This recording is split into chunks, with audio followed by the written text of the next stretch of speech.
ఈ మాట బాగా గుర్తుపెట్టుకోండి. మన జీవితంలో కొన్నిటినే దేవుడు మన మేలు కోసం వాడుతున్నాడు అనలా, సమస్తము అన్నాడు. అంటే ఏదైనా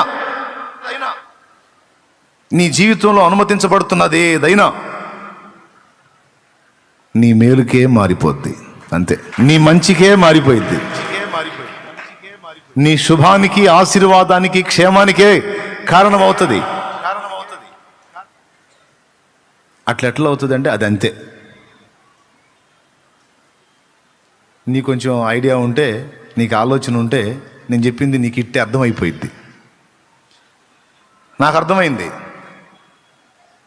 అందుకే ఒకరోజు ఏడుపు, ఒకరోజు సంతోషం కాదు. క్రీస్తు యేసునందు నాకెప్పుడు సంతోషమే. అంతా యేసే అని యేసులో ఆనందించారు భక్తులు. కాబట్టి